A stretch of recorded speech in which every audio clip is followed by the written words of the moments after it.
મહીસાગર જિલ્લામાં નલ સે જલ કૌભાંડમાં વધુ 2 આરોપીની ધરપકડ થઈ છે. વડોદરા સીઆઈડી ક્રાઇમ દ્વારા વખતપુર ગામના સરપંચ નિખિલ પટેલને ઝડપી પાડવામાં આવ્યો. સરપંચ દ્વારા પાણી સમિતિના ખાતામાંથી 4 લાખ રૂપિયા ઉપાડી લીધા હોવાનો આરોપ લગાવાયો છે. બકુલચંદ્ર પટેલ નામના કોન્ટ્રાક્ટરની પણ સીઆઈડી ક્રાઇમે ધરપકડ કરી છે. કોન્ટ્રાક્ટર પાસેથી હજુ પણ 50 લાખ રૂપિયાની રિકવરી બાકી છે. ઝડપાયેલા કુલ આરોપીઓનો આંકડો 52 પહોંચ્યો છે. 123 કરોડ રૂપિયાના કૌભાંડ મામલે સીઆઈડી ક્રાઇમે હવે ફરિયાદ નોંધી છે. કોન્ટ્રાક્ટર પાસેથી હજુ પણ 50 લાખ રૂપિયાની રિકવરી બાકી છે. તેવામાં 2 આરોપી ઝડપાયા છે.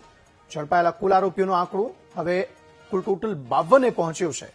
123 કરોડ રૂપિયાના કૌભાંડ મામલે સીઆઈડી ક્રાઇમે આ ફરિયાદ નોંધી છે અને વધુ 2 આરોપી પકડ્યા છે.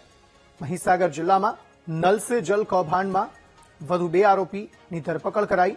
વખતપુર ગામના સરપંચ નિખિલ પટેલને ઝડપી પાડવામાં આવ્યો છે. સરપંચ દ્વારા પાણી સમિતિના ખાતામાંથી 4 લાખ રૂપિયા ઉપાડી લીધા હોવાનો આરોપ લગાવાયો છે.